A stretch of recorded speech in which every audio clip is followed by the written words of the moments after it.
Now, Donald Trump doesn't say these things by accident. He's running for office again to avoid going to jail. The question now is, what must Democrats and Americans in general do to prevent an anti-democratic demagogue from seizing power again? There are some early signs of trouble for Biden. Support for him has waned in recent months, especially among black voters and young progressives. The good news for Democrats is that the election's 10 months away. There's time to shore up support, and they have some winning issues on their side.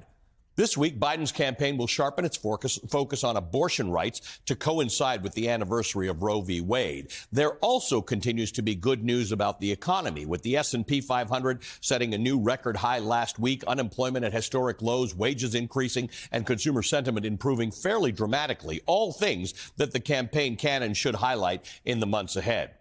In contrast, we might see Trump in court more often than on the campaign trail, with his criminal trials set to begin as early as March. But still, many of the hypothetical head-to-head surveys between Trump and Biden show them polling within the margin of error, essentially a dead heat. 1 year from today, a new presidential term will have just begun, and the man in the White House running that administration will be the one who is able to coalesce support from the different factions of his party and get them to turn out and vote this November. Joining me is Frank Luntz, a veteran pollster and consultant. Also with us is the former GOP strategist Rick Wilson. He's co-founder of the Lincoln Project and author of the book Running Against the Devil, a plot to save America from Democrats from themselves. Gentlemen, good to see you both. Thank you for being with us. Frank, you're out in the cold there. You're in New Hampshire right now. You've attended some Trump rallies lately. I think you were at the rally last night. Yesterday morning, I had an interesting conversation with McKay Coppins of The Atlantic, who actually proposed that non-Trump supporters should go to a Trump rally to experience what the atmosphere is like, to hear Trump speak, to witness the fervor that he elicits from his supporters. You have this unique perspective because you speak to Republicans in closed environments and focus groups, and you speak to them at things like the Trump rallies. What have you seen as it relates to Donald Trump as almost a messianic figure in this election? You know, I can't disagree with the way you're describing him. The level of intensity, the passion of these Trump voters is so strong, and they literally wear it on their sleeve. They've got the shirts, the jackets, the Trump hats, more than any other candidate. And in fact, that's why I believe I will be very surprised if Donald Trump doesn't win on Tuesday, because every one of his voters can't wait to vote. And I got to be honest with you, candid with you, defeating him with Joe Biden is going to be more and more difficult because Trump's vote is going to be there. And I'm not as convinced. And you didn't mention Latinos, which I think is going to be the critical voting group in 2024. They've moved away from the president. They've moved towards Donald Trump. That's where the battleground is going to happen. And in every state that matters, the Latino vote can be the difference in winning and losing. Rick, let me ask you about that, because there is this question. The reason we're having this conversation is the degree to which Donald Trump, and not Nikki Haley, and not Ron DeSantis, and not anybody else who ran against him, has an influence on his followers that is not diminished by the crazy things he says, by the dictatorial things he says, by the fact that he's charged for stuff. And his supporters don't want to hear it from the three of us or anybody else, that they should be making other choices. Joe Biden, as a normal, efficient, effective president, is not eliciting that response in the groups that Frank and I are talking about, among some Latinos, among some African Americans, among some progressives. What's the solution to that? How do you make people who don't like what Donald Trump is doing, what Joe Biden is doing on some issues, understand that this is a binary fight come November? I do think among progressives and younger voters right now, they're making one of those best being the enemy of the good arguments into a political liability for the president. And I do think that will start to clarify as we move closer to the election, and their objections to Joe Biden will seem more like a political luxury as Trump solidifies his base in the party and as Trump solidifies his position vis-a-vis Biden. I do think there are some things that will help a little bit, or maybe a lot, with African Americans and with Latino voters as we go forward. There is a lag, generally speaking, in the economy, as my colleague Joe Trippi always talks about. It takes 3 to 7 months for the economy, good news in the economy, to sort of percolate up.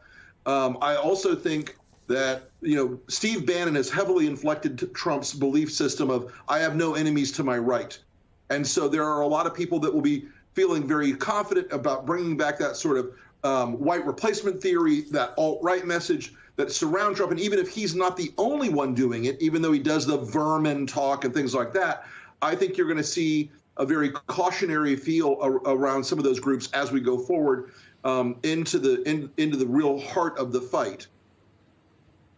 As somebody who talks to these people who will continue to be committed to Donald Trump, what's the message to them? I'm not talking about people like those who are rally goers, like those who are avid Donald Trump supporters who are not going to have their mind changed. I think most people, conservatives and liberals, have said that's a fool's game.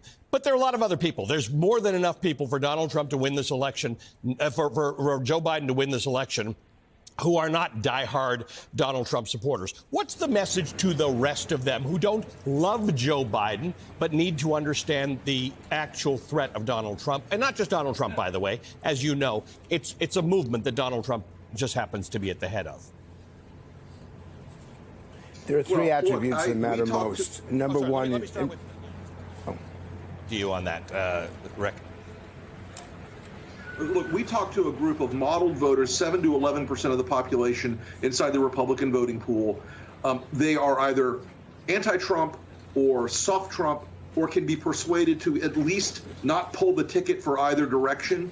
Those people tend to be more suburban, more affluent, more educated. They tend to have children, and they don't like the chaos of Trump. They don't like the vulgarity of Trump. They don't like the conspiracy theories. They don't like the violence. They don't like the evangelical aura around Trump now, where he's been made into kind of a god by the MAGA hardcore base.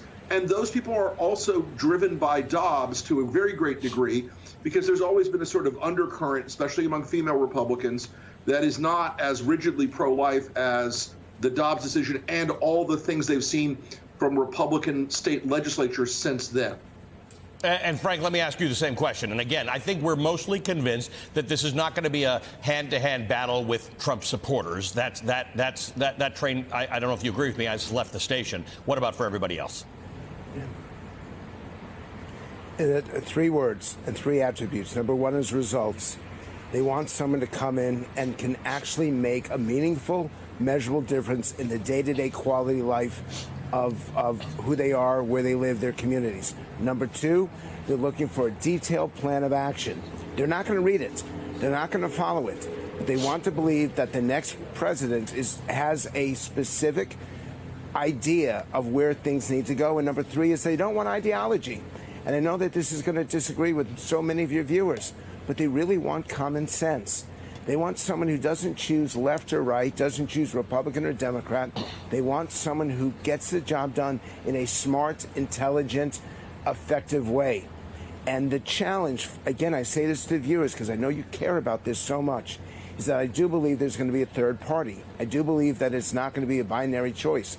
And what you can see happening is that all those people in the center, 20, 25, even 30%, will search for another alternative to Trump and to Biden. And that's something that we need to start to consider even now in January of 2024. Rick Wilson, you winced a little bit when Frank Luntz said that. Look, the only outcome of a third party, especially in the no-label side of the equation, is Donald Trump gets elected again.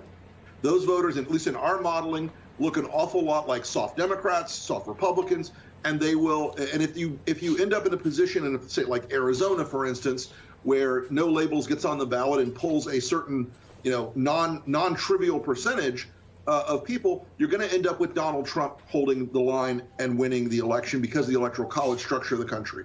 I know there are a lot of people that are fans of RFK. He draws a little bit away from Republican voters, because away from Trump, because of all the insanity, the conspiracy theories, the anti-vax stuff. But what we're looking at in a third party, the outcome is inevitably they cannot win 270 electoral college votes, but they can spoil the election for Donald Trump. Frank? But that is actually not correct. We've done the same kind of work. And if the candidate were Joe Manchin, he actually draws more votes away from the Republican because he's such a conservative Democrat. In the end, we all have to be in support of democracy. In the end, we all have to be in support of allowing people, encouraging people to vote for the candidate that they want. And I'm so afraid, and I'm doing everything I can in interviews like this to say, let's stop voting for the candidate that we dislike the least, and let's start voting for candidates that we actually want to solve the challenges that we face in day-to-day life. Let's be positive, not negative. Let's not tear each other apart, please, because I do believe that 2024, our democracy, I agree with Joe Biden on this, our democracy is at stake, but it's going to get worse if we continue to polarize and vote for negativity. Rick, you and the Lincoln Project have thought about that, the Joe Manchin no labels third-party run. Your take? Look, I believe that Joe Manchin's out of the game for no labels right now. They're looking at other folks in that area. But we believe they would tend to draw more conservative Democrats in our polling and modeling. And Frank and I can disagree on this. I don't believe that in an election where we all agree that Donald Trump is backed by an authoritarian movement and that Donald Trump is a fundamentally unsmall d democratic person who does not believe in the Constitution, the rule of law, or the American Republic, he comes into an election like this with tremendous advantages. And for me, right now, I love the idea of a third party, of a broader party system. But like St. Augustine said, Lord, make me good, but not yet.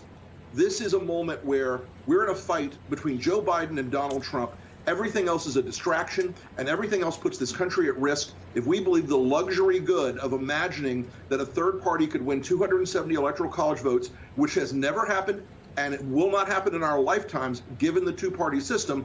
We are not going to be in a state where we have a lovely third-party imaginary candidate at the end. We're going to be in a position where Steve Bannon and Stephen Miller and Donald Trump are running an authoritarian government in Washington, D.C., and America will not look like anything we recognize.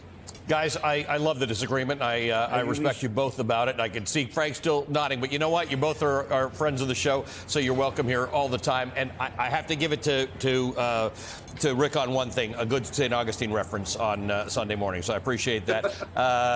Frank, stay warm, and I think I'm going to see you in person in a few weeks right here in New York. So I appreciate you both. Thank you. Frank Luntz is a Republican pollster and strategist and the author of Words That Work. Rick Wilson is a former GOP strategist, co-founder of the Lincoln Project, and author of Running Against the Devil, a plot to save America from Trump and Democrats.